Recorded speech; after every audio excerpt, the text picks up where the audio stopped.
मानीन आपुले संचित राहिलीसे प्रीत तुझे नामी धन्य झालो आता याशी संदेह नाही न पडे या वाही काळा हाती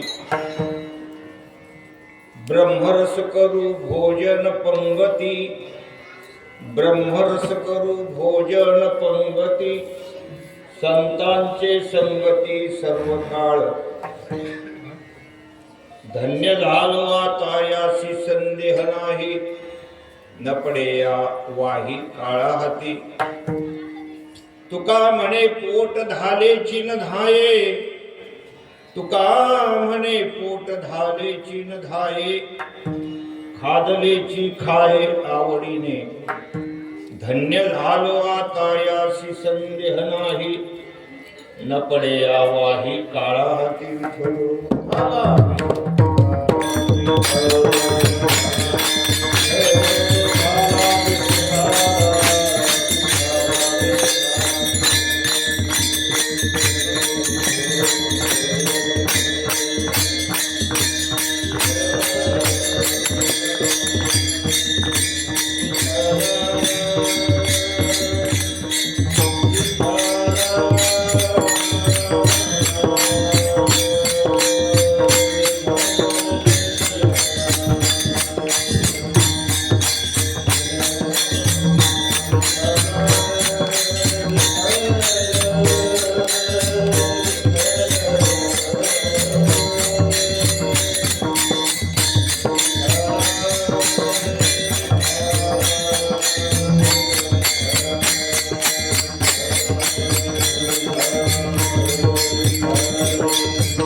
विष्णुमाय बापा अपार अमुपा पांडुरंगा ओम नमो ज्ञानेश्वरा करुणा करा दयाळा तुमचा अनुग्रह लाधलो पावन झालो चराचरी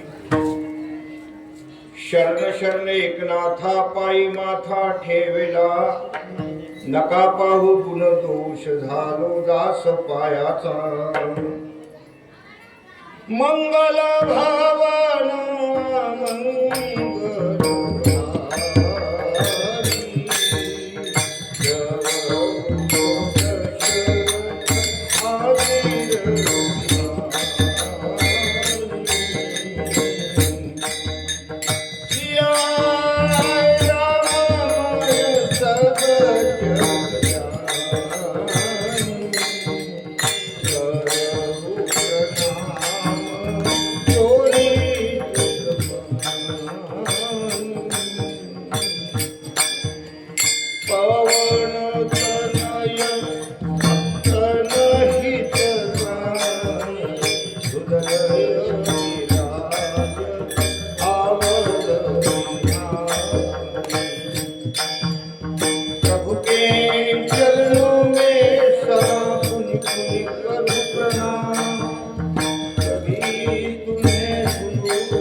धन्य मी मानीन आपुले संचित, राहिलीसे प्रीत तुझे नामी. धन्य झालो आता यासी संदेह नाही, न पडे यावाही काळा हाती. प्रस्तुत प्रसंगी सेवेकरता निवडलेला अभंग श्रीमान जगद्गुरु जगद्वंदनीय महाराष्ट्र भूषण वैराग्यमूर्ती तुकोबाराय यांचा हा स्वतःला धन्यता देणारा हा अभंग आहे. या अभंगामध्ये महाराज म्हणतात, मी धन्य झालो,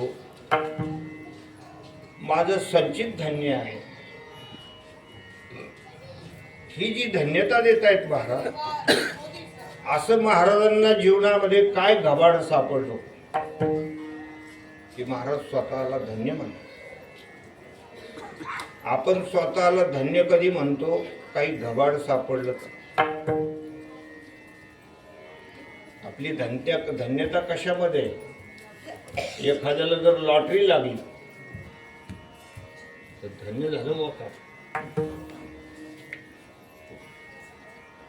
खूप काही आपल्याला धन मिळालं, काही सत्ता मिळाली तर आपण त्याला म्हणत असतो आपण धन्य झालो.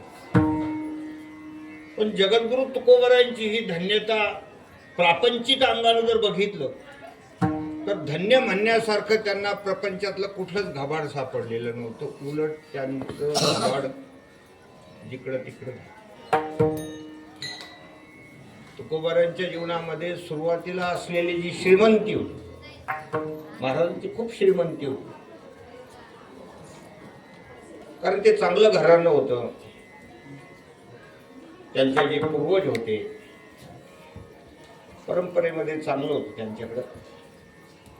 पण त्यानंतर मात्र महाराजांच्या जीवनावर जे एक एक संकट येत गेले आणि असलेल्या सगळ्या व्यापाराची वाट लागून गेली. व्यापार वगैरे हे सगळं काही वाट लागली. काहीच ज्यांचं देणं होतं त्यांनी आपला मागायचा पिच्छा धरला आणि ज्यांच्याकडून घ्यायचं होतं त्यांनी बुडवले. त्यांनी महाराजाचा अंदाज काढला, म्हणजे हे काही आता खेपेवर नाही. हे लोकांचे फार हे असतं. महाराज ज्यांना द्यायचं होतं महाराजांना, ज्यांना अगोदर बरं होते कसं काय खालीवर करतो राहू दे.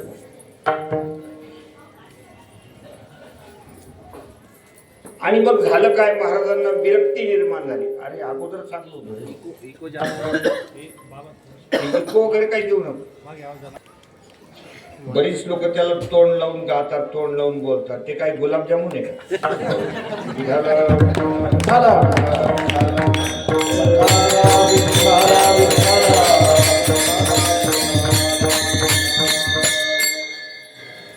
महाराजांची जी स्थिती आहे ती अशा प्रकारची विकलांग होऊ लागली. आणि प्रापंचिक आलेले संकट, स्त्री एकी अन्नान्न करिता मेली, दुष्काळे आटिले द्रव्य नेला मान. धन गेलं, मान गेलं. कारण धनाला लोक मानतात. पैसा तेरे तीन नाम, परशा परशु परशुराम. पैसा असलं तर ठीक आहे, परशुराम पटेल, नाही तर मग परशा. धन गेल्यामुळं गावातला मान गेला, माता पिता निघून गेले आणि महाराजांना विरक्ती निर्माण झाली. मोठा भाऊ होता एक सावजी नावाचा, तसे ते 3 भाऊ होते. कान्होबा होते छोटे आणि मोठे सावजी होते. पण सावजी काय महाराज विरक्तच होते पहिल्यापासून. त्यांना काही फारसं प्रपंचामध्ये रस नव्हता. लग्न केलं तरी काही फारसं म्हणजे त्याच्यामध्ये त्यांना रस नव्हता. त्या गोष्टीमध्ये ते चिंतनामध्ये राहायचे अखंड. आणि त्यांनी वाटे केले त्यांच्या वडिलांनी, तर त्यांनी काही ते स्वीकारलं नाही. मला नको म्हणजे ते अशी विरक्त होते. पुढे त्यांची पत्नी वारली तर ते तीर्थयात्रेला निघून गेले, पुन्हा घरी आलेच नाही. ते निघून गेले सावजी. मग तुकोबारायांवर सगळी जबाबदारी पडली. वय काही फार जास्त होतं तुकोबारायचं. महाराजांचं लग्न 13व्या वर्षी झालं. अगोदर बालविवाह व्हायचा ना, आता ती पद्धती बंद झाली. बरं झालं, उलट बरं झालं. कारण कसं आहे, काही त्या एक विशिष्ट वयामध्ये काही बुद्धीची प्रोक्तता येत असते, लहानपणात काय नाही. पुढे महाराजांचं मग 4-5 वर्ष बरं चाललं होतं, सगळी जबाबदारी पडली. वयाच्या 17व्या वर्षापर्यंत ठीक चाललं, पण नंतर हे अशा प्रकारचे संकट येऊ लागले. त्या संकटावर संकट येत येत महाराजांना विरक्ती निर्माण झाली. कारण एक भाऊ मोठा जबाबदारी टाकून निघून गेला. मग महाराजांनी जे काही असलेलं नसलेलं जे धन आहे त्याच्यातला अर्धा हिस्सा जो आहे तो रीतसर आपल्या छोट्या भावाला देऊन टाकला. आणि मग राहिलेलं जे धन होतं त्यांच्या वाट्याचं त्यांनी ते इंद्रियत बुडून टाकलं. म्हणजे याचा पिच्छा सोडल्याशिवाय जमणार नाही. आणि आता सध्या सगळे त्या पैशाच्या मागावर. महाराजांनी ते भगवंताच्या सेवेसाठी त्याचा पिच्छा सोडला, त्याचा त्याग केला. आणि आपल्याला सगळ्याला आता त्याचीच जास्त गोडी लागली. हे सगळे लोक आता परमार्थ करणारे सुद्धा पैशाच्याच मागे पळायला लागले. विठ्ठल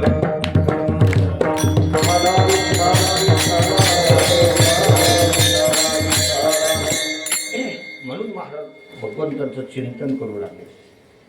मी कशासाठी तुम्हाला सांगितलं की प्रपंचाच्या अंगानं त्यांनी सर्वस्व त्याग केला. प्रपंच रचना सर्व ही भोगुनी त्यागी.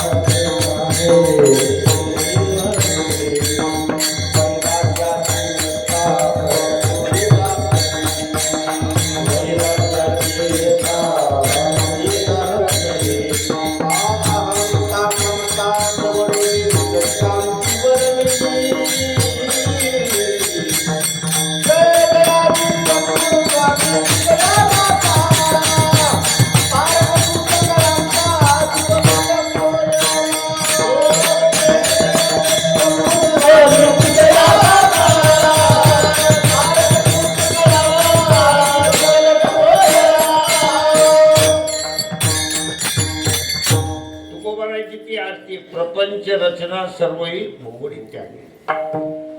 महाराजांचा जो त्याग होता, धगधगीत ज्वाळा अग्नी जैसा.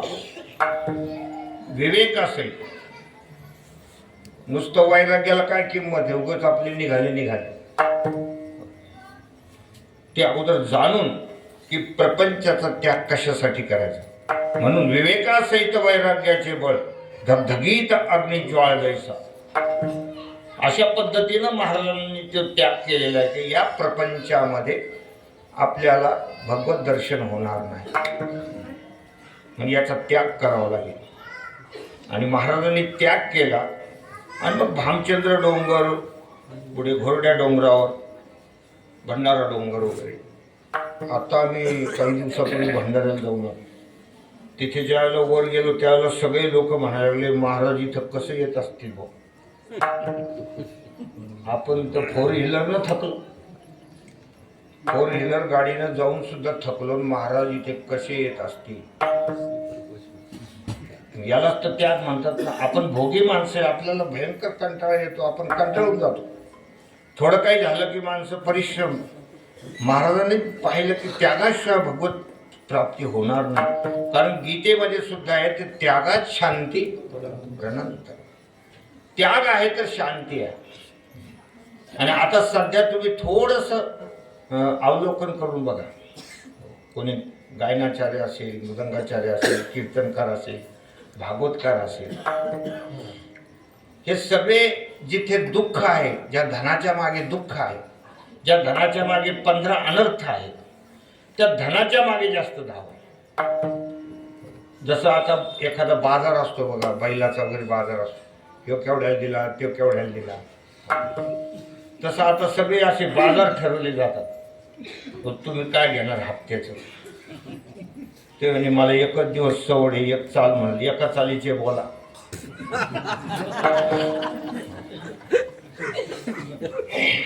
म्हणजे सत्य करणारे बी चालबाज, गाणारे बी चालबाज. म्हणजे माणसाला हे लक्षातच आहे ना की हे भोगात शांती म्हणून. साधू संतांनी फार खडतर भाषेमध्ये लिहिलेलं आहे की कीर्तन असो, भागवत असो, काही असो, या माध्यमातून पैसा घ्यायचा नाही. पैसा घेण्यासाठी तुम्ही व्यापार करा, नोकरी करा, नाहीतर मग त्या ठिकाणी नोकरी आहे, व्यापार आहे, शेती आहे, नाहीतर भिक्षा मागा. कुटुंब आहारा कारणे जबाबदारी असते महाराज, त्याला पैसा लागतोच ना संसाराला. पण कुटुंब आहारा कारणे अकल्पित न मिळे तरी कोराण न करणे, ऐशी स्थिती जे वर्तने ते जाणणे शुद्ध वैराग्य.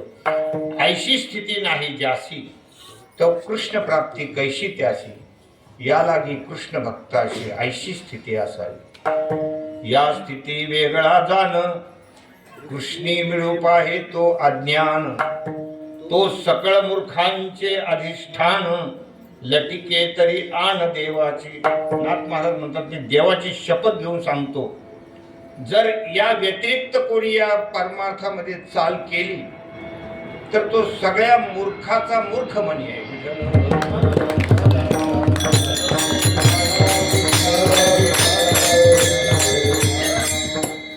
आणि त्याला भगवत प्राप्तीचा मार्गच कळत नाही. ज्याच्या डोक्यामध्ये पैसा भरलेला आहे, ज्याच्या डोक्यामध्ये असं वाटतं की हे आपण भजन करायचं पैसे मिळवायचे, कीर्तन करायचं पैसे मिळवायचे आणि भोग उभे करायचे. पैसा मिळाला म्हणजे माणसं करून करून काय करणार, भोग उभे करणार. 4 व्हीलर गाडी घेणार, कुठं प्लॉट घेणार, बांधकाम करणार, खोल्या बांधणार, किरायानं देणार, आणि नंतर पुन्हा त्यांनी नाही सोडले म्हणजे कोर्टात केस टाकणार. पैसा शेवटी काय करायला लागतो, स्थेयम हिंसा अनृतम दंभ काम क्रोध स्मयो मदह भेदो वैरम अविश्वास संस्पर्धा व्यसनांच. भागवतकार सांगतात पैशाच्या मागे 15 अनर्थ आहे. पैशाच्या मागे लागणारा मनुष्य कधीच सुखी होऊ शकत नाही. चकारात्मक गोष्ट आहे, कधीच सुखी होऊ शकत नाही. ज्याला हे काही कळालंच नाही, एक एखादाच असतो असा मनुष्याणाम सहस्रेषु कश्चित यतति सिद्धये यतता सिद्धानाम कश्चिन माम वेत्ति तत्वतः. एखाद्यालाच कळत असतं याच्यातलं वर्म कर्म, आणि त्याला खऱ्या अर्थानं भगवत दर्शन होतं, त्याला भगवत शांती प्राप्त होते. तुकोबारायनं काही व्यवहार कळत नव्हता असं थोडंच होतं, पण तुकोबारायने त्या प्रपंचाला जाणलं की हा संसार काही उद्धारक नाही, याचं काय रंगरांग आहे ते आता पाहून घेतलं. आणि हे शेवटपर्यंत आपल्याला दुःखाला देणार आहे, दुःखच देणार आहे. कारण येरती माईचे दुःखाची जनिती, ती दुःखाला जन्म देणाऱ्या सगळ्या गोष्टी असल्यामुळे तुकोबारायने भंडारा डोंगर, भानचंद्र डोंगरावर गेले, भगवत भजन केलं, खूप नामस्मरण केलं, खूप नामस्मरण केलं. आणि नामस्मरण केल्यामुळं महाराज म्हणतात की राहिली से प्रीत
राहिली से प्रीत तुझे नामी.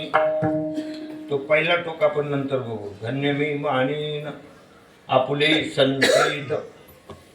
महाराजांनी एवढं नामस्मरण केलं, एवढी साधना केली.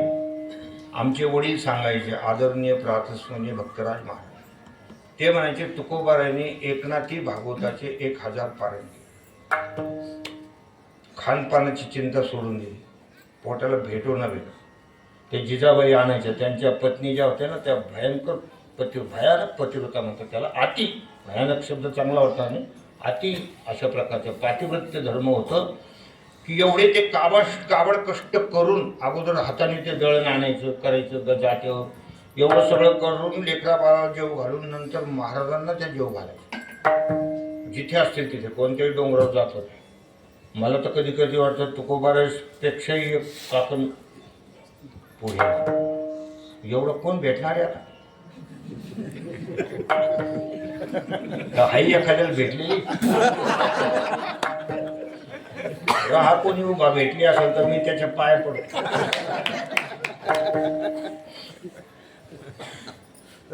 आता सध्या जर असं केलं नाही एखाद्याने अरे उठसूट तिकडं नका तर फडत जाऊ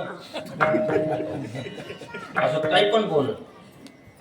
पण काय जिजाईची सेवा असेल महाराज इतक्या लांब आहे.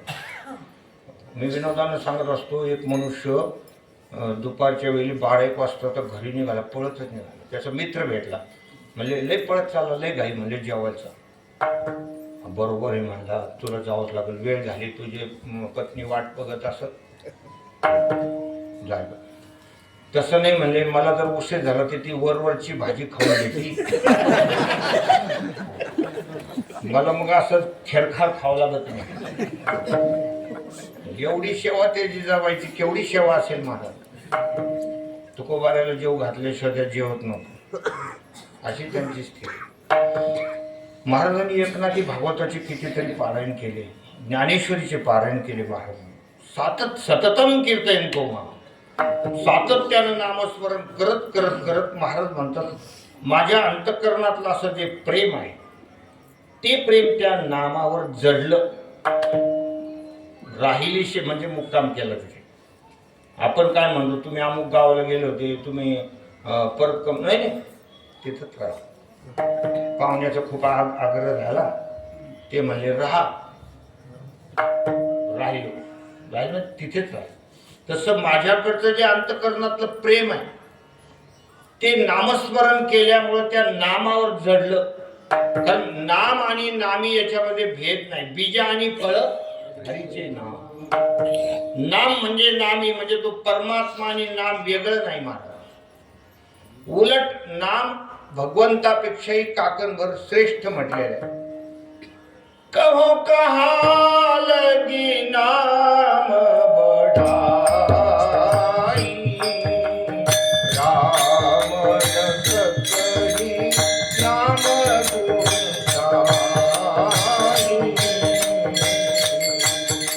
कहो कहा लगी नाम बढाई राम रस कही नाम गुण गाई. भगवान रामचंद्र प्रभू सुद्धा नामाचं महत्व सांगू शकत नाही एवढं नाम श्रेष्ठ आहे. त्या नामनामीचा अभेद असल्यामुळं इतकं नामचिंतन केलं की त्याच्यावर हे प्रेम जडलं. व्यवहारामध्ये सुद्धा एखाद्या गोष्टीचा जर आपण जास्त पिच्छा धरला तर त्याचा आपला स्नेह जळत असतो. स्नेह जळतो सातत्यानं. काही असो व्यवहारातली गोष्ट शेती असो व्यापार असो नोकरी असो अगदी अत्यंत प्रेमानं ती गोष्ट केली तर त्याच्याविषयी एक लळा निर्माण होतो आणि त्याचं वारंवार ते विषय त्याच्याकडून निघत असतात. कधी कधी जुने लोक असे शेतीबाडी करायचे ना खूप पहाटेच उठायचं 4 वाजता ते झुंजुरकं म्हणतात त्याला. जनावराला चारा पाणी करायचं हे करायचं ते करायचं गवत खुरपायचं खूप कामं करायचं. शेतीची पेरणी झाली का लगेच पुन्हा 4 दिवसानं तिथं बघायला जायचं कसं काय पीक आहे बुवा. मग गावात आल्यावर त्याचीच गोष्टी राहायचं काय असं पीक आले म्हणतात अशी थाप लागली असं त्याला ते प्रेम त्याविषयी त्याच्याविषयी प्रेम लागून ते वृद्धापकाळापर्यंत ते तसंच राहतं. मग त्या निलजगावला एक माणूस होता 80 वर्षाचं वय होतं. ऐकू येत नव्हतं दिसत नव्हतं तरी पण ते लेकराला विचारतो बाजरी किती झाली रे. मी तिथं कीर्तनाला गेलो होतो ते मोठ्याने माझी बाजरी किती झाली. ते पोरग कानात जाऊन म्हणलं 80 पोते मोठ्यानं 80. आणि 5 मिनिटं आधी त्याचा माझा विषय झाला होता. तो मला म्हणला बाबा ह्यावेळेला काही माल बरोबर नाही झाला 10-12 पोतडी बाजरी झाली. अरे मला इथं खोटं बोलू आहे. म्हणलं मग तुझ्या बाबाच्या कानात 80 कम म्हणला. म्हणले तुम्हाला माहित नाही त्याचा एवढा जीव आहे त्याच्यात. त्याला 80 म्हणून सुद्धा ते शादी राहील आणि 10-12 जर म्हणलं असताना त्याने मला खेटरी सांगणार. तर एवढं माणसाचं त्या जसं संसार करून करून त्याच्यावर प्रेम जळून जातं, मरेपर्यंत त्या गोष्टी सुटतच नाही. अगदी प्राण जायच्या वेळेला सुद्धा त्याच्यावरचं ते प्रेम मागे होत नाही, अशी स्थिती होती. 3 लेकरं त्या याचा व्यापारी माणसाचा प्राण चाललाय, ते 3 लेकरं जवळ बसलेले. तर ते म्हणून राहिला, अरे ते येशीनाथ कुठे? म्हणजे ते पाय दाबू राहिले. म्हणजे काशीनाथ? म्हणजे डोकं दाबू राहिले. म्हणे रमाकांत कुठे? म्हणजे इथंच आहे. अरे मग दुकानं कोणी उघडील? देऊ का एक दानका ठेवून तुम्हाला? म्हणजे मरेपर्यंत त्याच्यावर सातत्य. तसं महाराजांनी एवढं नामस्मरण केलं की महाराजांचं प्रेम त्या नामस्मरणावर जडलं. अखंड माझी मज झाली अनावर वाचा, छंद या नामाचा घेतलासे. महाराजांच्या रोमरोमातून भगवंताचं भजन होऊ लागलं. अशी महाराजांची स्थिती झाली. म्हणून राहिली से प्रीत तुझे नाम. प्रीत म्हणजे प्रेम, आणि तुझ्या नामावर माझं प्रेम जळून गेलं. त्याच्यामुळं महाराज म्हणतात की काय मी मागे माझ्या संचितात एखादा पुण्याचा ठेवा असेल सांगता येणार नाही. धन्य मी मानीन आपुले संचित, राहिली से प्रीत तुझे नामी. काहीतरी माझ्या संचितामध्ये चांगली गोष्ट आहे, काहीतरी मी मागे चांगलं केलेलं आहे. कारण प्रारब्ध, संचित, क्रियमान अशा 3 गोष्टी आहेत. संचित म्हणजे मागचं बँक बॅलन्स, मागच्या जन्मामध्ये आपण काय काय केलं असेल ते, त्या गोष्टीप्रमाणे आपल्याला इथे भोग निर्माण होत असतात. मागं आपण जर चांगलं केलं असेल तर चांगल्या गोष्टी मिळतात.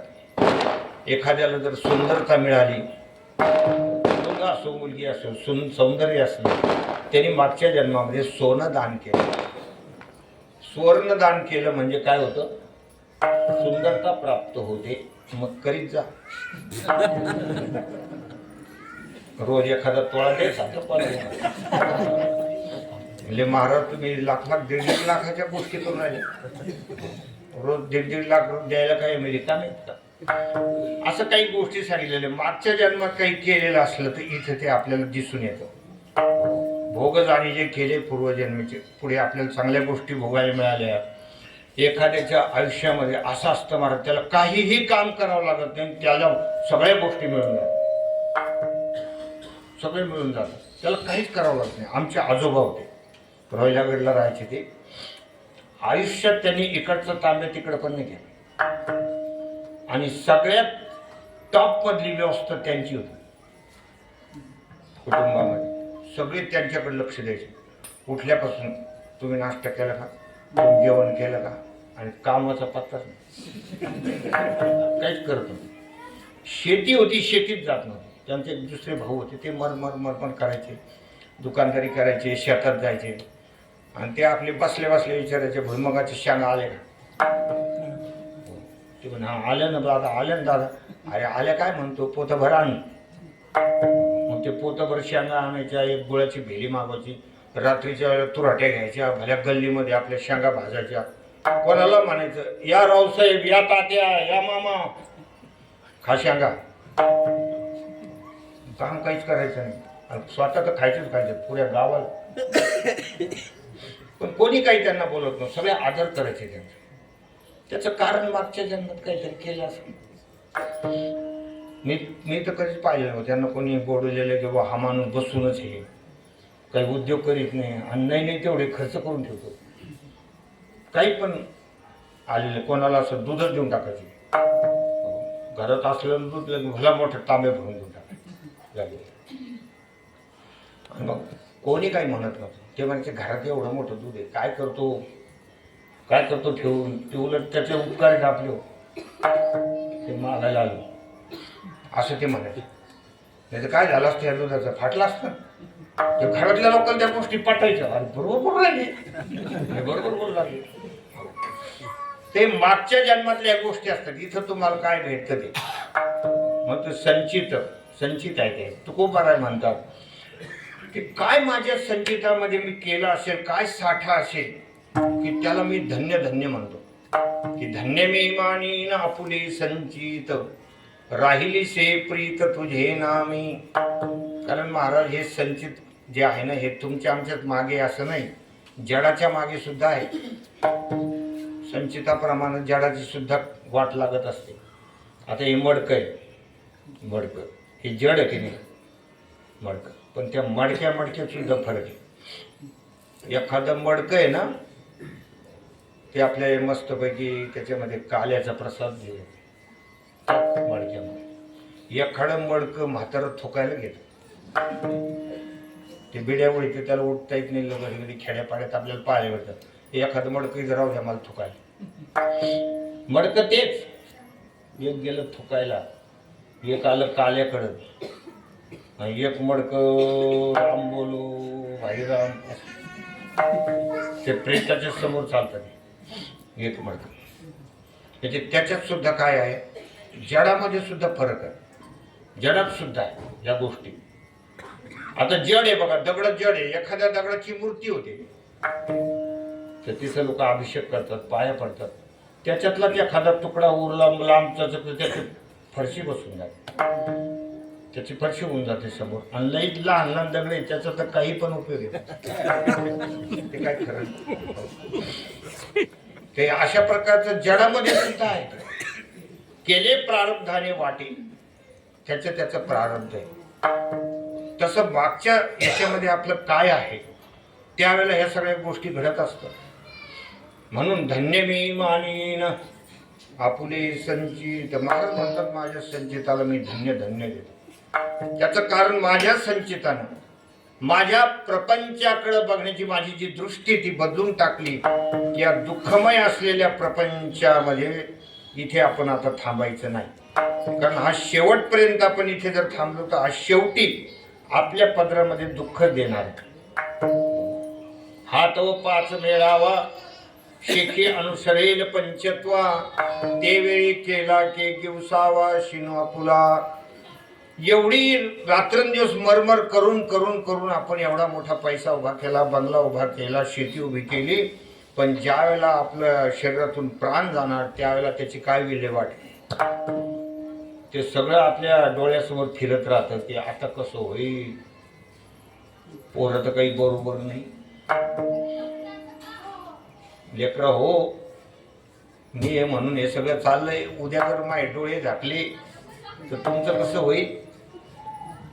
त्याच्यातलं एक पोरग म्हणलं तुम्ही एकदा झाकून घ्या म्हणजे आमची उघडले समजा.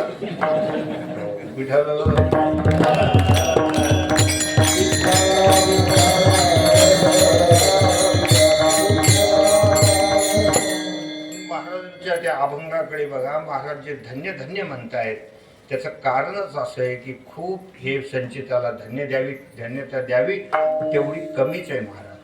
त्याचं कारण असं आहे की नामस्मरण करणं वेगळं आणि नामस्मरणावर प्रेम जडणं वेगळं. नामस्मरण तर आपणही करतो ना महाराज. नाम घेता आहे वैखरी चित्त धावे विषयावरी. नामस्मरण कोण करत नाही. काही माणसं माळी घालतात, माळ घालताना महाराज सांगत राहतो 11 माळी घे, ते घेत राहतो. महाराजांनी आमच्या मागं हे एक लावून दिलेले पुदुक, त्याच्यामुळे मला रोज 11 माळी ओढावं लागतात. जस काय तासरा ओढू राहिले मग घेत असतो को 11 माळी. हा मग त्यांनी सांगून ठेवलेले त्याशिवाय झोपायच नाही म्हणून मी 11 माळी ओढून घेतो. कोणा एवढत नाही ना राव, काय ते महाराजाला म्हणावं 50 वाव्या वाचित जम. मग मी ज्ञानेश्वरीच्या रोज 50 वाव्या वाचून टाकतो. वाचून काही नाही, फक्त घ्यायचं ज्ञानेश्वरी वाचायची. कुठपर्यंत आलं याचं ध्यान नाही. एक ज्ञानेश्वरीवर तिथं कागद ठेवायचं, तिथं कोण म्हणून ते नातू आहे त्याचं खेळता खेळता ते कागद काढतो, पुन्हा इकडे ठेवतो. ते दुसऱ्या दिवशी पुन्हा तिथून सुरू करतो. त्याला हेही माहीत नसतं आपण कुठपर्यंत आलो, कारण ते धोरणातच नाही. माणूसच धोरणात उगाच महाराजांनी सांगितलं म्हणून करायचं. आमचा एक पाहुणा आहे, नाव सांगत नाही, मला महाराज म्हणले माझ्या आत्तापर्यंत 100 पारायण. मी म्हणलं काही थोडेफार वय पाठ आहे, एक पण वय पाठ नाही. म्हणलं मग असं नाही व्हायला पाहिजे, इतकं 100 पारायण झाले हो, 10-5 वया तर पाठ व्हायलाच पाहिजे. नाही आपल्याला काय कीर्तन करायचं काय, तुला ते मला शिकू राहिलं. आपण नाही त्या भानगडीत पडित म्हणजे पाठ हा भेटत. मग मी म्हणलं मग तुम्ही नेमकं पारायण कसं करता? काही नाही, मोबाईलवर लावून देतो ना ऐकत बसतो. बर भारी पारायण तुमचं. असं काही लोक असतात. पण खऱ्या अर्थानं त्या साधनेवर प्रेम जडणं, उगीच आपलं करायचं म्हणून करायचं त्याला महत्व नसतं. अशा पद्धतीनं ती साधना झाली पाहिजे की त्याच्यावर प्रेम जडलं पाहिजे. हरे नामैव नामैव नामैव मम जीवनम कलौ नास्तेव नास्तेव नास्तेव गतिरन्यथा. इतकं त्या नामावर प्रेम जडलं पाहिजे. जसं महाराज ध्रुव बाळ आहेत, भक्त प्रल्हाद आहे, त्यांचं जसं नाममय जीवन झालं होतं. अहोरात्र श्रीकृष्ण गोविंद हरे मुरारे हे नाथ नारायण नाममय जीवन झालं होतं. अशा प्रकारचं प्रेम जडलं पाहिजे. तर त्या नामाचं खऱ्या अर्थानं त्यांना काय प्रयोजन असतं, काय फल आहे, हे सगळं त्यांच्या अंगावर दिसेल. भक्त प्रल्हादांचं शरीर ब्रह्मरूप झालं, याच्यापेक्षा काय पाहिजे आता? कीर्तनाचं अंग वय अंग हरिरूप. जे आत्म्याचे धर्म आहेत, नैनम छिंदंती शस्त्राणि नैनम धती पावकः, ते देहावर उतरले ना हो, तर याच्यापेक्षा काय फल पाहिजे? त्या नासक्या कुचक्या देहाला असं कडे घोडत असतं का? अग्नीनं काही होत नाही, विषानं काही होत नाही, असं कसं घडू शकतं? तुम्ही विचार करा ना. विष सुद्धा काही करू शकत नाही, अग्नी जाळू शकत नाही, म्हणजे आत्म्याचे लक्षण येत नाही सगळे. ते या शरीरावर उतरले, एवढा त्या नामाचा महिमा. हे तरी एक आहे. रात्रीच्या कीर्तनात 7-8 कुत्रे होते, ते सगळे एकदमच भोकायला लागले. रात्रीच्या कीर्तनात तुम्ही कोणी हे होते, तुम्हाला माहिती किती भोकत होतं. काही मागच्या जन्माचं त्याचंही असेल बघ, त्याला इथून जाण्याची काय मिळाली, काहीतरी त्याचं पण संचित असेल बरं, त्या मंडपातून तो गेला. तर काही काही गोष्टी अशा असतात. महाराज मुख्य आपला प्रतिपाद्य विषय असा आहे की माणसाची जी साधना आहे, त्या साधनेचं फल आहे की आपलं हे जीवन नाममय झालं पाहिजे. प्रपंचातली एकही गोष्ट माणसाला आवडू नये जितकं आपल्याला नाम आवडलं पाहिजे. प्रपंचातलं एकही नाही. सर्वसंगी विठाला तू एकला आवडसी, दिली आता पाया मिठी.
जग जेथी न सोडी. हे खरं प्रेम आहे. म्हणून महाराजांनी हे अनुमान प्रमाणाने जे सांगितलंय की माझं संचित धन्य, त्याला अनुमान प्रमाण म्हणतात. ज्या अर्थी असं घडलंय त्या अर्थी अनुमान प्रमाण माझ्या संचितामध्ये काहीतरी चांगला ठेवाय. तर शास्त्रात जे प्रमाण आहे, अनुमान प्रमाण आहे, प्रत्यक्ष प्रमाण आहे, शब्द प्रमाण आहे, उपमान आहे, अर्थापत्य आहे, अनुपलब्धी आहे, असे 6 प्रकारचे प्रमाण असतात. त्या प्रमाणाने या सगळ्या गोष्टी सिद्ध कराव्या लागतात. जसं अर्थापत्ती प्रमाण आहे, एखादा मनुष्य आपल्याला काहीच खाताना दिसत नाही पण टरबुजासारखा आहे, म्हणजे तो रात्री खात असत. ते असं माणसाला लगेच कळतं ना. जरी दिवसभर तो काहीच खात नसला तरी पण मग असं कसं काय. लांबी रुंदी ज्या अर्थी वाढलेली त्या अर्थी ते रात्री असे काही प्रमाण असतात. काही प्रत्यक्ष प्रमाण असतात, म्हणजे आपल्याला डोळ्याला दिसतात असे काही असतात. हे सगळे प्रमाण. त्याच्यातलं हे अनुमान प्रमाण. अनुमान प्रमाण म्हणजे ज्या अर्थी माझं संचितात माझं हे असं चाललेलं आहे, माझं नामस्मरणावर प्रेम जडले त्या अर्थी माझं संचितात चांगला ठेवा. असं एक पहिल्या कडव्याचा अर्थ आहे. महाराज फार धन्यता देतात आपल्या संचिताला. एवढंच नाही तर आपल्या या आनंदमय झालेल्या जीवनाला सुद्धा महाराज दुसऱ्या कडव्यामध्ये धन्यता देतात. धन्य झालो आता यासी संदेह नाही. धन्य झालो आता यासी संदेह नाही.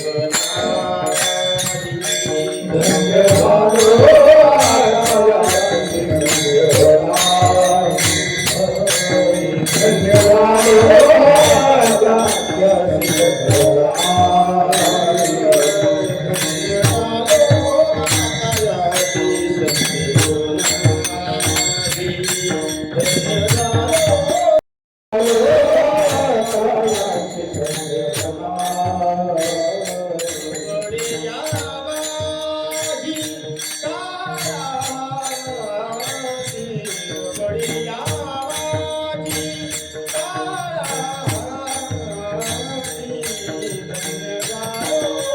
यासी संदेह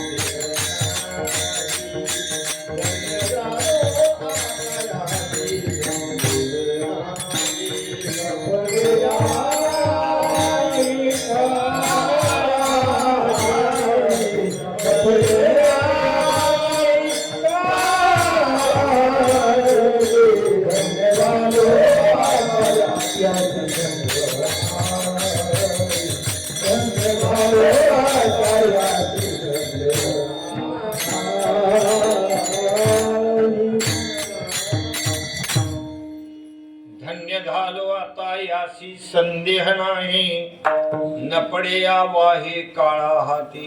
आता वाही, काही जुने कीर्तनकार वाही मानले, असे 2 पाठ आहे. पण खऱ्या अर्थानं वाही हा शब्द चांगला आहे. का तर पुढं हाती शब्द आला ना. न पडे या वाही काळा हाती. हाती आणि बाही हे एकार्थी शब्द झाले. बाही म्हणजे हातात आणि हाती म्हणजे हातात, हे एकार्थी शब्द आहेत ना. म्हणून खरा पाठ कसा आहे, वाही. आता वाही या शब्दाचा अर्थ असा आहे की हे जे काही प्रवाह आहे, जन्म मरणाचा प्रवाह, वाही आपण म्हणतो ना की हे पाणी वाहतं पाणी आहे, वाहतं पाणी. तसा हा जो जन्म मरणाचा प्रवाह आहे मला, पुनरपि जननम पुनरपि मरणम पुनरपि जननी जठरेशी. तर तुकोबा म्हणतात की न पडे या वाही. आता आमच्यामध्ये एवढं मोठं सामर्थ्य निर्माण झालं या नामस्मरणानं की आता या जन्म मरणाच्या वाहीमध्ये आम्ही वाहून जाणार नाही, वाहून जाणार नाही. आणि काळा हाती सुद्धा, काळाची सुद्धा आता विषाद नाही आमच्या समोर. न पडे या वाही काळा हाती. काळ सुद्धा आम्हाला काळ सलाम करी, गुलाम सलाम करी. तुकया घरी राहतो. मग तुकोबा सदा सदैव वैकुंठामध्ये. काळावर सत्ता आहे ना, सामान्य गोष्ट काही, काळावर सत्ता आहे ना. जगा काळ खाय आम्ही माथा दिला पाय. ध्रुव बाळाने सुद्धा काळाच्या डोक्यावर पाय दिला होता. ध्रुव बाळाला सुद्धा काळाच्या डोक्यावर पाय दिला. काळ त्यांना काही करू शकला नाही. तर तसं हे देह हे काळाचं आहे. काळावर सुद्धा त्यांची सत्ता असते. नाथ महाराजांनी ज्यावेळेला प्रयाण केलं ना, शांतीब्रह्मनाथ महाराजांनी, त्यावेळेला त्यांची अंत्ययात्रा निघाली. एक सुवासिनबाई चालली होती, माहेरी चालली होती. तर तिला वाटलं अपशकून झालं, मड आलं म्हणजे. अपशकून झालं म्हणजे मी आज नाही जात बाई, आता उद्या जाते. नाथ महाराज उठून बसले, म्हणजे तू नको खोळंबू, तू जाय म्हणले, मला नाही एवढी घाई. हे काळावर सत्ता आहे की नाही सांगा. महाराज उठून बसले, तुझा म्हणले काय अक्षर कोण बिक्षरून काही मान नको.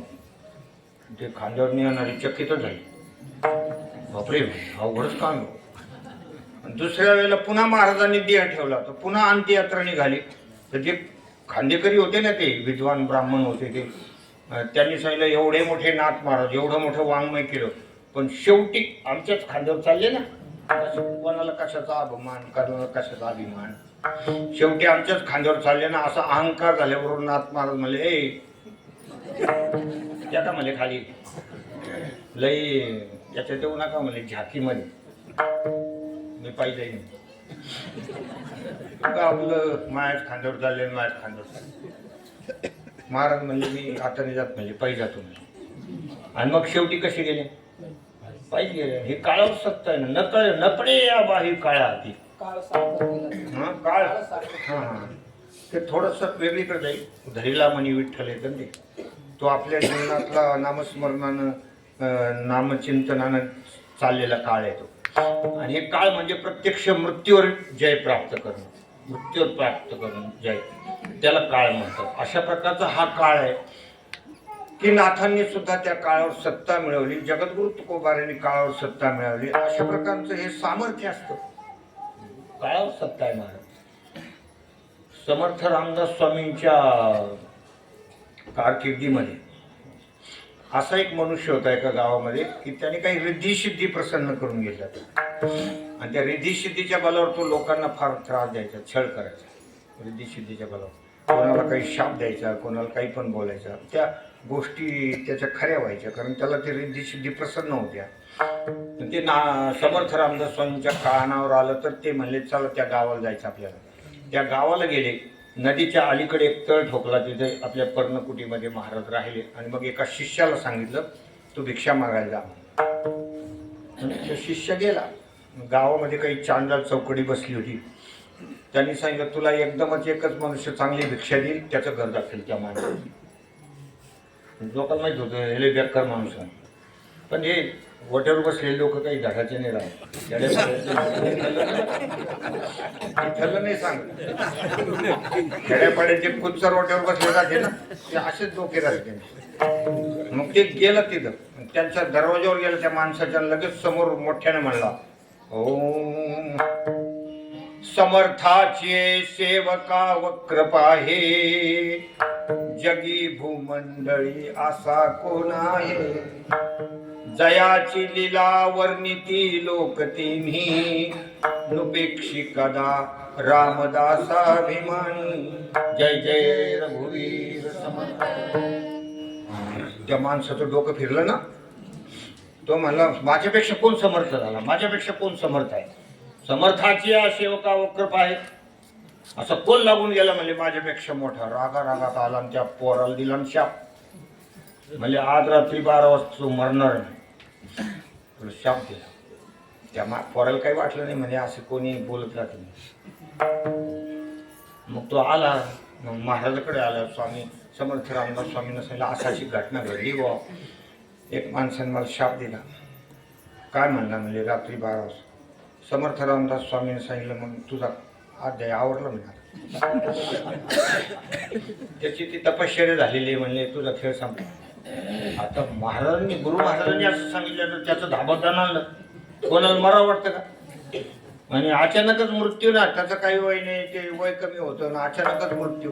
असं थकलेल्या माणसाला सुद्धा मरावं वाटत नाही ना. मरण कोणाला आवडतं का, कोणालाच आवडत नाही. मरणाला लोक भीतात. त्याच्यामुळं तो घाबरला. म्हणजे महाराज काय करायचं. म्हणजे काही नाही, आता माझी घोंगडी टाकून घे म्हणे, मी झोपतो आणि मग पहाटे पाहू काय करायचं. काही गावकरी लोकांना वगैरे बोलून तुझं करून घेऊ म्हणजे, तू काही चिंता करू नको, सगळं करून टाकू अंत्यविधी वगैरे. मग तर थरकापच सुटला. म्हणजे महाराज मला तुम्हाला एकच सांगायचं बाबा, आता असं मारायचं तसं मारायचं, पण मी मरूच तर तरी तुम्ही झोपू नका. एवढीच तुमच्या चरणाजवळ माझी विनंती आहे. नाही नाही म्हणले आम्हाला पाठ उठावं लागतं काकड्याला. त्याच्यापेक्षा ती झोप झाल्याशिवाय काकडा सुधरत नाही. मग काही बी अभंग निघते तोंडातून. मग काय करायचं म्हणलं नाही नाही झोपू नका महाराज, तुम्हाला विनंती. महाराजांनी थोडं अस्मित हास्य केलं. म्हणजे बाबा तू असं कर, ही जी घोंगडी आहे ना ह्या घोंगडीवर बसून राह आणि जा, म्हणजे तुला काही होणार नाही. मग आलं त्याला नाही फक्त घोंगडी सोडू नको.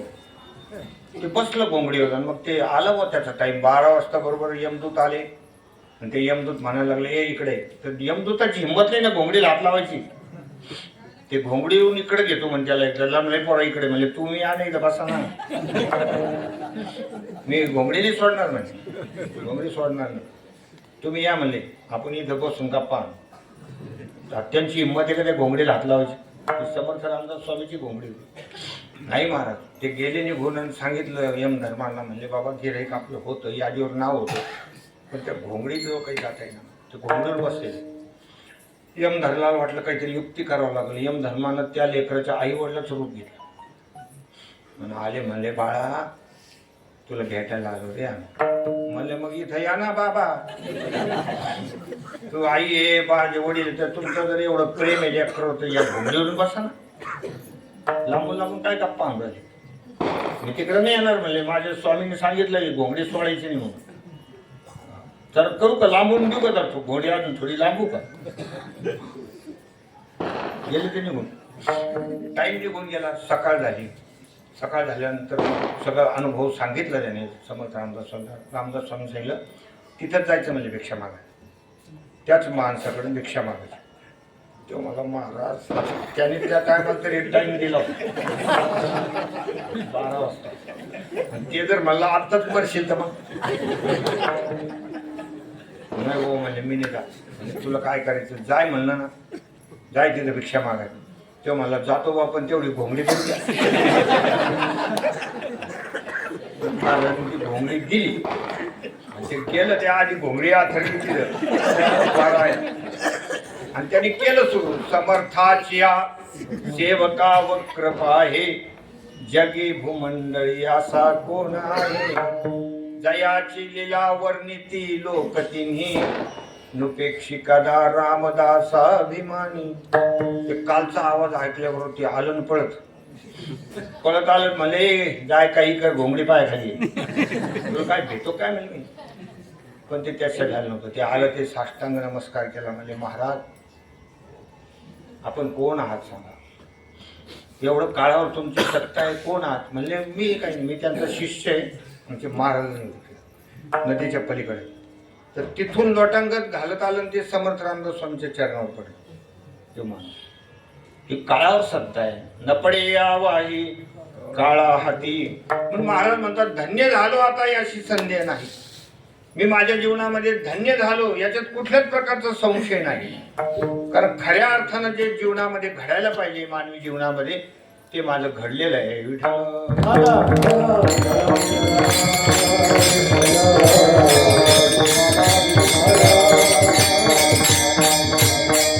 महाराज म्हणतात आता आमचं जे उर्वरित जीवन आहे ते सुद्धा त्या ब्रह्मानंदामध्ये जाणार आहे. तो ब्रह्मानंद दुसरीकडे कुठेही नसून तो संतांच्या जवळ आहे.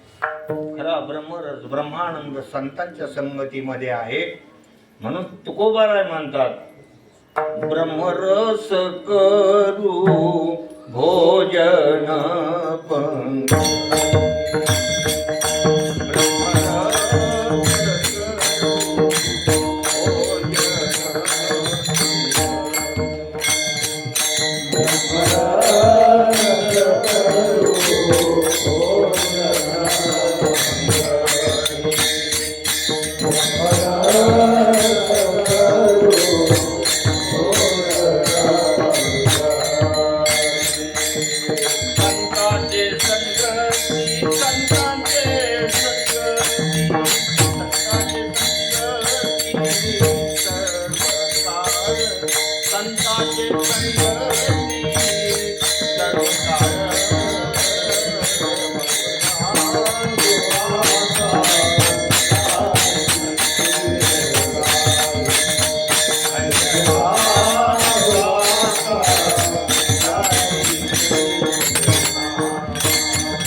ब्रह्मर्ष करू भोजन पंगती संतांची संगती सर्व काळ. तुकोबाराय म्हणतात धन्य झालो आता याशी संदेह नाही. काय कुठल्या प्रकारचा संशय घेण्याचं काम राहिलं नाही महाराज.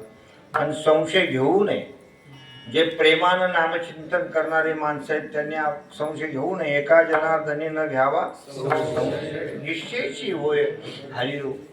तुमच्या सेवेची जर कसोटी असेल निष्काम निर्दंब निष्पाप निर्व्यभिचारी अशी जर भक्ती असेल तर तुम्हाला स्वतःला धन्य म्हणून घ्यायला काहीच हरकत नाही. की काहीतरी माझं संचित धन्य आहे, माझ्या जीवनामध्ये मी धन्य झालो, याच्यात कुठल्याही प्रकारचा संशय नाही.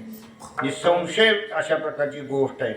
जसं एखाद्या मुलानं जर अभ्यास केला त्याला माहीत आहे माझा पहिला नंबर घेणार, त्याला आत्मविश्वास असतो त्या गोष्टीचा की माझा एवढे मला मार्क मिळणार म्हणून मिळणार. पण त्यानं तेवढं काय केलेले असते, मेहनत केलेली असते, अभ्यास केलेला असतो. ज्याने अभ्यासच केलेला नाही त्याचं बोलणं वेगळंच राहतं. कोणाला माहीत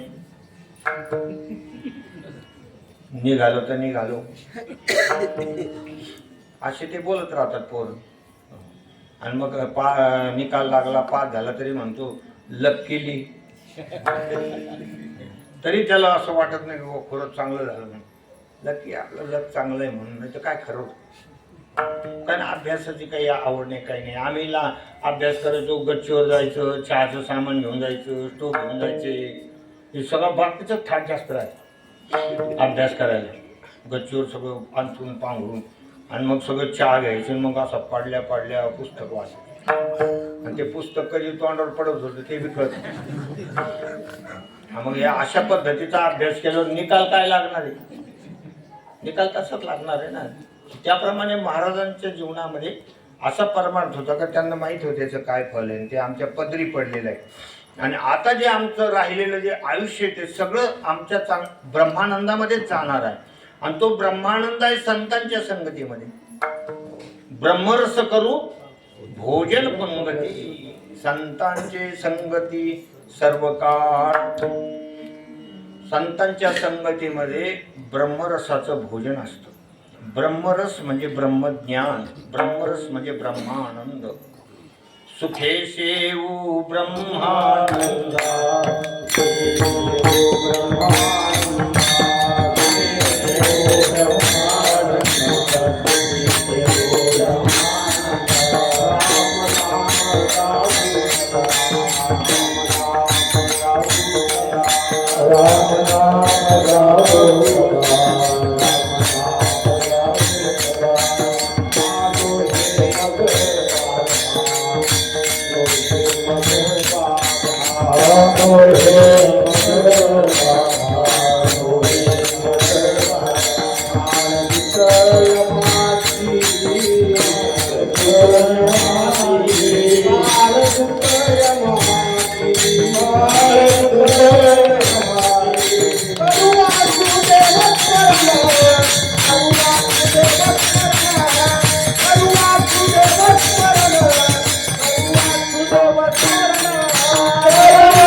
ब्रह्मानंदा लावणी मृदंग श्रुती टाळ घोष शिव ब्रह्मरसावळीने.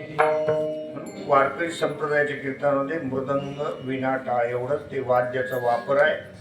बाकी कधी कधी पेटी वापरल्या जाते पण ती काही आपल्या संप्रदायामध्ये ती मान्य नाही पण वापरतात कधी कधी. नाहीतर असं हे तीनच सांगितलेले आहेत कारण हे सात्विक वाद्य आहेत ना. तो विणा, तो मृदंग, तो टाळ, हे तिन्ही याच्यातून एक ब्रह्मानंद निर्माण होत असतो. जे खास त्या ठिकाणी वारकरी चाली म्हणणारे वगैरे जे मंडळी आहे, ते ज्या वेळेला असं विणावर टाळावर याच्यावर भजन चालतं, मृदंगावर, ते आगळा वेगळाच एक त्याला वलय निर्माण, आगळा वेगळाच आनंद असतो. आणि पेटीचं कधी काही सांगता येत नाही. ते गजगुणी वाद्य ते कधी भंग भंग भंग कुणकडे जातं. त्याच्यात वाजविणारा बरा असला तर, नाही तर कोणी नुसते आपले इकडे तिकडे चाकीत राहते. अंदाजे वाजविणारे हे सापडतो का ते सापडतो का, तर चालू होऊन जात. काही असे कानं खाली करू करू बरोबर लागू राहिलं का नाही, अशी पेटी चाकीत राहते. ते काही बरोबर नाही. एखादा असतो त्याच्यातला परफेक्ट, पण खूप कधी मध्ये मिळत असतो. प्रशिक्षण घेतलेलं आहे, 10-15 वर्ष शिक्षण घेतलेलं आहे. बाकीचे बरेचसे लोक तशा अंदाजेच वाजित राहते पेट्या. ते म्हणतो मी बिहाग म्हणतो, म्हणजे मला वाटलं मारू बिहागाच आहे. म्हणलं मारू बिहाग, नाही नाही बिहाग हो. अशा प्रकारचं हे असतं. म्हणजे अरे मी बालकंस म्हणलो, मला वाटलं चंद्रकंस. मी आपलं तेच म्हण वाजित होतो. तर असं जे असतं त्याच्यामुळे त्याला वर्ज सांगितलेलं. बाकी हे सगळं सात्विक वाद्य, याच्यातून ब्रह्मानंद निर्माण होतो. याच्यातून जे भजन होतं त्याचा रस आगळा वेगळाच असतो.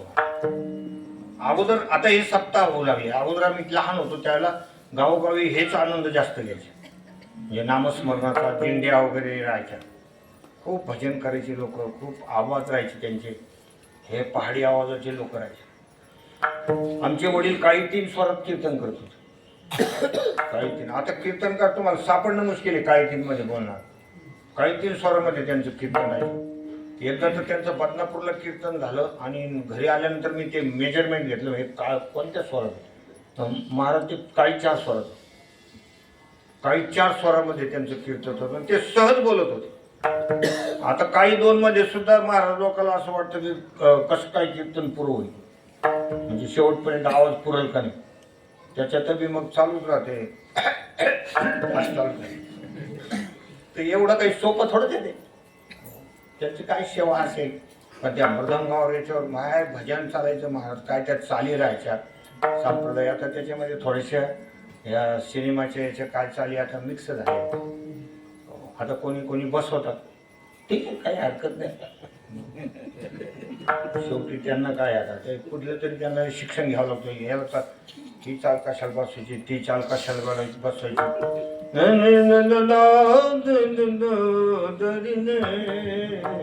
असं काही का तिकडं गुणगुण करून ते द्या. ते बसून तळवे तळहात तळहात टेकीत, तळवे तळहात टेकीत, डाव्या गुडघ्याने. माहिती का गाणं, माहिती? म्हणजे अशा काही चाली बसवतात. पण ते खूप वेगळा आनंद राहायचा महाराज. ब्रह्मरस करू भोजन पंगती. रसात किती लोक अडकून गेले. शृंगार रस म्हणजे नटणं फटणं थटणं याच्यात. अभंग एकच येतो, पण ड्रेस पाहून घ्या. Up to date. माणसाला वाटलं पाहिजे लयच मोठा भारी माणूस. माझ्या बरोबर एक जण कीर्तनाला होता. त्याचे कपडे बिपडे भारी होते. मृदंगवाल्याने लगेच मृदंग सोडला, म्हणजे वाजव. त्याला काय वाटलं महाराजाबरोबर कोणतरी वाजवणार आलं. आता तसं राहते. महाराज लोक असे खाली हाताने येत नाही त्याच्याबरोबर. तर ते मला वाजवतो मी. तर तो काय म्हणतो त्याला, रोजच आहे रोजच आहे. त्याला काय वाजव, त्याला काहीच येत नव्हतं, तरी त्यांनी शान मारली. असे नुसतं त्यांचं हे दुसरंच पाहून घे जास्त आणि हे करणं. अशा प्रकारचं हे जे आहे शृंगारिक भाग जास्त झालेला आहे. आपल्या पुरुषापेक्षाही महिलांचं ते मॅचिंगचं फार आहे. एवढ्या साड्या आहेत त्यांच्याकडे, अशी अलमारी जर ओढली ना तर बदाबदा पडतात. एखादी दुकानच, लहान मोठी दुकान, सगळं मॅचिंगच. रंग एका रंगाचं झालं पाहिजे. तर त्यांचं एक कौतुक करायसारखं आहे. नवरा मॅचिंग असो कसा असो धकून त्याचा रंगाला रंग मिळो न मिळो आहे ना आमचा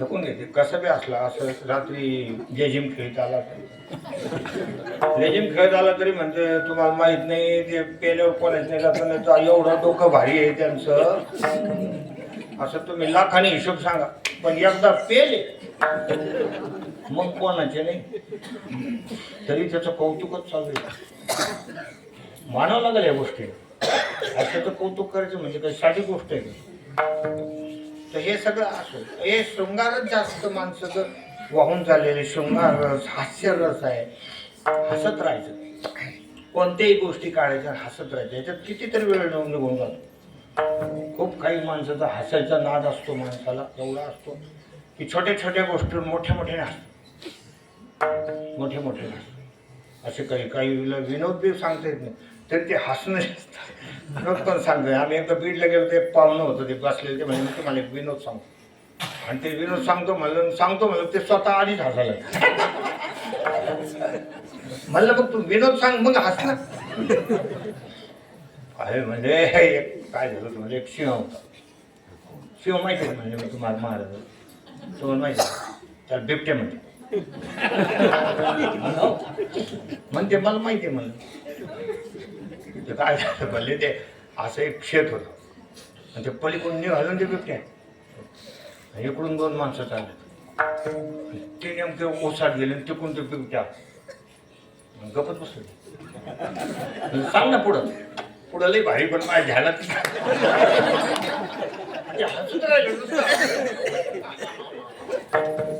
मग मी सगळ्या लोकांना म्हणलो आता हसा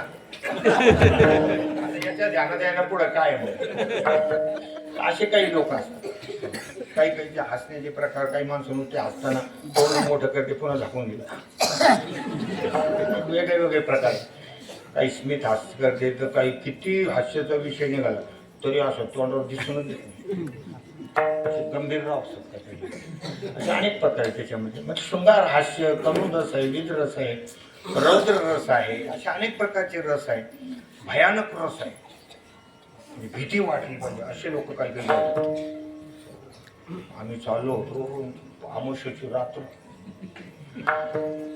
सुनाट रस्त्यात कोणीच नाही किर अंधार चाललो पण पायाचा आवाज आला पाहिलं तर एकदम हिरवेगार साडी घातलेली बांगड्या असं भयानक पाहिलं माहित आम्हालाच काटा आला असे म्हणतात असे काही असतात काही म्हणते नाही आपल्याला हिंमत आहे बा आपण कोणालाच घाबरत नाही असा माणूस गप्पा मारणार गेला मग रात्रीचा टाइम होता तिथं मग ते हे राहते थडगे त्याच्यावर एक जण बसलो होतं आता हिमती म्हणते मला माहीत हिंमत आहे त्याला जाऊन विचारलं म्हणजे कमर थाळीवर पण बसलं तो मला आतलंही गरम राहिलं अंगाला घामच फुटला त्याच्या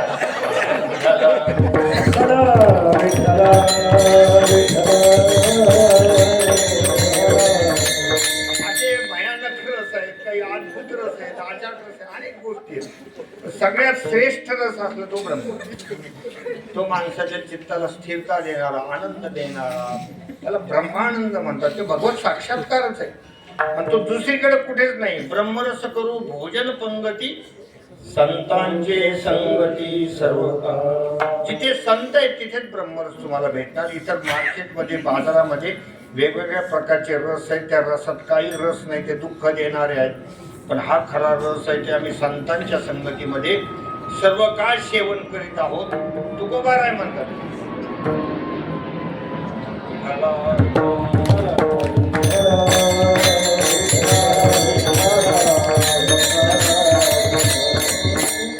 तो आनंद घेत असताना इतका आम्ही पोटभर आनंद घेतो तरी पण त्या आनंदाची एवढी आम्हाला लालसा आहे की पोट भरल्यासारखं वाटत नाही वारंवार तो आनंद घ्यावा वाटतो ही गोष्ट शेवटच्या तू का माने पोट भागले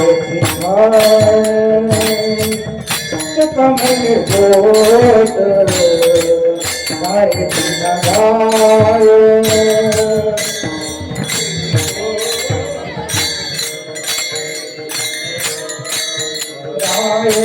कमल पोट गाय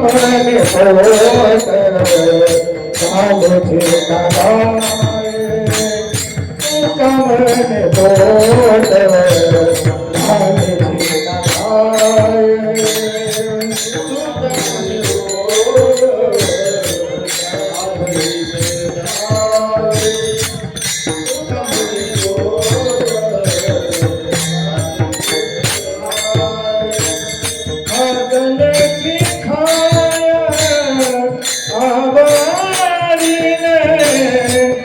भगवती खाय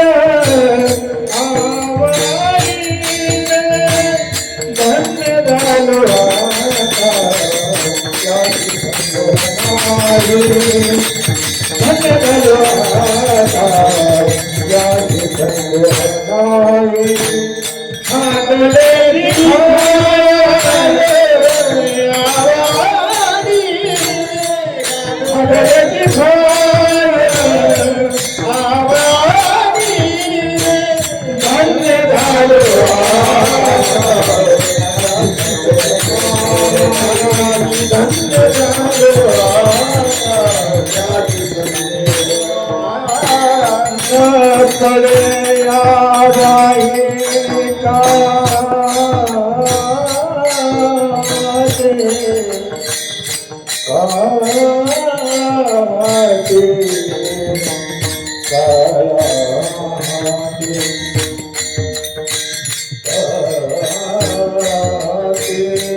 तुका म्हणे पोट धालेची न धाये, खादलेची खाय आवडीने. शेवटच्या कडव्यामध्ये महाराज सांगतायत की हा जो ब्रह्मरस आहे, हा ब्रह्मरस आम्हाला कितीही सेवन केला तरी त्याच्यानं आमचं पोट भरत नाही. वारंवार वारंवार इथपर्यंत की घेईन मी जन्म यासाठी देवा, तुझी चरण सेवा साधावया. हरिनाम कीर्तन संतांचे पूजन झाले लोकांगण महानवाद. परत परत आम्ही जन्म घेऊ, भगवंताचं नामचिंतन करू, कारण आम्हाला त्याच्या पुढे मोक्ष सुद्धा नकोय. मोक्ष तुमचा देवा, तुम्ही दुर्लभ तो ठेवा. मनी भक्तीची आवडी हेवा व्हावी ऐशी जोडी. हे आमच्याकडून घडलं पाहिजे, म्हणून हे वारंवार येतात. तुकोबाराय हे वारंवार आलेले आहेत. तुम्हाला माहिती असेल तुकोबाराय हे अंग जे आहे ते सुद्धा तुकोबारायच होते. भक्त प्रल्हाद सुद्धा कोण होते? तुकोबारायच होते. म्हणजे या भक्तीचा आनंद घेण्यासाठी भक्त प्रल्हादाने जन्म एवढ्या आजन्म पूर्ण जन्मभर भगवंताचं भजन केलं, पण तरी पण त्यांचं त्या भजनानं पोट भरलं नाही, म्हणते पुन्हा आले. वारंवार वारंवार आपलं ते काल्याचे कीर्तन उपजोनिया पुढती येऊ काला खाऊ दही भाग. हे भक्त भगवंताला सांगतात, देवा तुम्ही ना आम्ही पुन्हा येऊ. उपजोनिया पुढती येऊ म्हणजे याचा अर्थ आहे की तुम्ही या ना आम्ही पण येतो. तुम्ही देव म्हणून या, आम्ही भक्त म्हणून येतो. या तुम्ही कृष्ण अवतार घ्या, आम्ही त्या ठिकाणी बाळगोपाळ होतो आणि मग तो आनंद. काला खाऊ दही भात वैकुंठितो ऐशे नाही, कवळ काही काल्याचे. वैकुंठात सुद्धा आनंद नाही, कुठेच हा आनंद नाही. स्वर्गात सुद्धा हा आनंद नाही. स्वर्गामध्ये भोग आहे फक्त. चिंतामणीच्या सडका आहे, उच्चश्रवा घोडा आहे, अप्सरा आहे, आणि तिथे सुद्धा कॅटेगरी आहे. असं काही कोणाला कोणत्या खुर्चीवर नाही बसू देत. तुम्ही किती पुण्य केलेलं तसं तसं तुमच्या खुर्च्या आहेत ठेवलेल्या आहेत. महाराज सगळं त्यांच्या लेवल आहे प्रत्येकाची. तुम्ही म्हणतात मी पुढे जाऊन बसल, असं थोडं चालणार. तू नुसतं लहान एक यज्ञ केलेला आहे, त्यांनी खूप मोठे मोठे यज्ञ केले, त्यांना त्या पुढच्या खुर्च्या टाकलेल्या. त्यांना सगळं दिसतं, कोणती अप्सरा आहे, मेनका आहे, उर्वशी आहे, तिलोत्तमा आहे, हे सगळं त्यांना दिसतं. हे मागच्या वेळेला ज्याची त्याची कॅटेगरी आहे. पण तिथं सुद्धा हा आनंद नाही. तिथला सुद्धा जो क्षणिक आनंद आहे तिथे पुण्य संपलं की पुन्हा खाली यावं लागतं. ते एकदम भुक्त्वा स्वर्ग लोकम विशालम शिने पुण्य मर्त्य लोकम विशंती. तिथलं पुण्य संपलं की पुन्हा तुम्हाला कोणत्या जन्माला यावं लागेल त्याचा काही नाही, मला भरोसाच नाही. त्या एका योग वासिष्ठ नावाच्या ग्रंथात एक गोष्ट आलेली आहे की एक मुंगळ्याची रांग चालली होती. त्याच्यावर एक मुंगळ्यावर मुंगळा बसून चालला होता. तर भगवान रामचंद्र प्रभू, सीतामाई आणि लक्ष्मणजी बसले होते. तर त्या मुंगळ्याला पाहून, त्या जोड मुंगळ्यावर मुंगळ्या बसल्या, त्याला पाहून भगवान हसले गालातल्या गालात. तर सीतेला असं वाटलं की काहीतरी मलाच हसले बा. म्हणजे काय जे मोठी माणसं असतात ते विनाकारण हसत नसतात. कशाला बी आपलं ह्या करीत नाही. त्यांच्या स्मित हास्याला सुद्धा महत्व आहे. एक सामान्य लोक असतात, कशाला हसते, कमा हसला, हसलो, त्याला काय म्हणजे असं नसतं ते. मग सीतामाई काय झालं सांगा, काय झालं सांगा, काही नाही रे म्हणजे सहज नाही, सहज नाही, असं होऊ शकत नाही, मला सांगावं लागत. म्हणजे काही नाही, ते मुंगळा जो बसून चाललेला ना, तो अगोदर इंद्र होता, त्याचं पुण्य संपलं आणि तो खाली आला, मुंगळा झाला, पण त्याची ती खोड गेली नाही ऐरावतावर बसून चालायची. खोड गेली नाही, ते मुंगळ्यावर बसून त्याला वाटतं ते ऐरावतच आहे काय. म्हणजे आपण म्हणतो ना, सुंब जाळाला पण तिथली त्याची खोड लागलेली आहे, म्हणून मला त्याला पाहून हसू. मुंगळा झाला तरी किती त्याच्या ठिकाणी पुन्हा आहेच. असे काही काही माणसं, काही काही माणसाला दे त्यांची सोम जाळत पण पीठ जळत, असे म्हातारे झाले तरी पण ते त्या गोष्टी सोडित नाही, असे काही आहेत.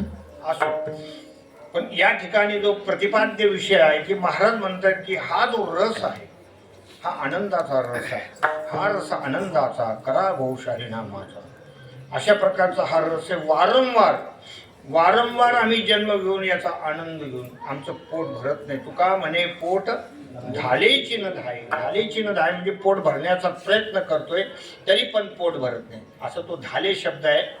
ते पोट भरण्यासाठी आहे. आपल्या प्रचलित भाषेमध्ये तो शब्द आता राहिला नाही.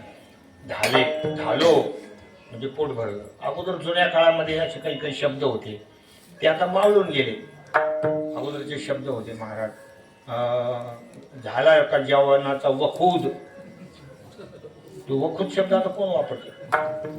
वखूद शब्द आता तर महाराज मराठीला तर निम्मे अर्धे तर इंग्रजीत शब्द येतात. मराठी माणसं बोलते पण इंग्रजी भाषेमध्ये मध्ये एवढं आमचं तुम्हाला काम करावं लागलं, प्लीज प्लीज, अशा अनेक शब्द मध्ये मध्ये इंग्रजी भाषेचे वापरते. तर आता ते काळाच्या ओघामध्ये येतं. असं जे आहे हे धाले शब्द आहे. तुका म्हणे पोट धालेची न धाये, खादलेची खाय आवडी. जे आपण हा रस सेवन केलं ते वारंवार आवडीनं आम्हाला ते घ्यावं वाटतं, करावं वाटतं. आणि साध्या संसारातल्या गोष्टी सुद्धा आपल्याला कधी कधी वारंवार सेवन करावे वाटतात. हे तर ब्रह्मानंद आहे, हा तर ब्रह्मानंद आहे. प्रपंचातल्या सुद्धा गोष्टी आपण जे खातो पितो, कधी कधी पंचपक्वानाचे जेवण वगैरे आपण करत असतो लग्न कार्यात. 2-4 दिवस जर चांगलं गोडधोड खाल्लं तर मग घरी आल्यावर म्हणतो अरे एकदा पिठलं भाकरी होऊन दे रे. आणि ते पिठलं भाकरी कधी खाल्लं नाही का? खाल्लेलं आहे, पण ते वारंवार माणसाला संसारातल्या सुद्धा गोष्टीची चटक असते. कधी कामावून थकून आलं का त्या नात्याला कडावर घेणं, हो त्याला असं झेलणं, उड्या मारणं, त्याच्याबरोबर बोबडं बोलणं. कधी काही नातवाला पाहिलं नाही का? 5-6 घंटे झाले की म्हणजे नातू बी कधी कधी एवढे बिलंदर असतात. त्या आजोबाच्या 2-3 वर्षाच्या लेकराला असं दूध भाकर चुरून खाऊ घालीत होतं आणि त्या लेकराला घाम यायला लागला. तर ते आजोबा म्हणला मी चुरीतो, मी तुला खाऊ घालतो, सगळी मेहनत मी करतो, तुला कम घाम यायला लागला. तो म्हणला गिळतं कोण, तुमचा बाप का? तरी त्या नातवाचा नादच, तरी नाद. असे त्या गोष्टी आपण जसं संसारात करतो त्याचा आपल्याला कधी कटाळा येत नाही. तर भगवान नाम आहे महाराज, अरे किती त्याच्यामध्ये आहे महाराज. कधी कधी बघा तुम्ही काही दृष्टांत दिलेत नाथांनी. जो मोले मदिरा पिये तो मदिरानंदे नाचे गाय, ज्याने ब्रह्मानंद सेविला आहे तो केवीर आहे उघडा. अरे दारू पिऊन जो माणसं एवढे तल्लीन होऊन जातात त्याला त्याची शुद्ध राहत नाही. कसं बोलायचं, कसं चाललं, काही शुद्ध राहत नाही. असे काही काही होऊन जातात महाराज तल्लीन. पावसाळ्याच्या दिवसामध्ये रिमझिम पाऊस चालू होता, संध्याकाळचा टाइम होता, चाललं ते पिऊन आणि घसरून पडलं तेवढ्यात हीच चमकली. तर म्हणतो काय लोक बी मूर्ख आहेत, आधी खाली पाडतील मग फोटो काढतील. पण त्याला त्याची शुद्ध राहत नाही. आणि ज्यांनी ब्रह्मानंद सेवन केलेला आहे त्याचा काय आनंद तुम्हाला वर्णन करून सांगायचं. म्हणून महाराज म्हणतात असा हा आनंद आहे. आमचं जीवन याच्यामुळं धन्य झालेलं आहे. विठोबा रखुमार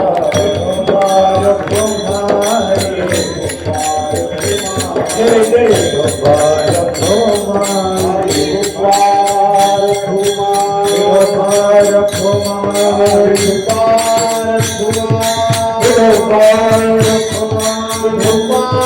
रखुमार,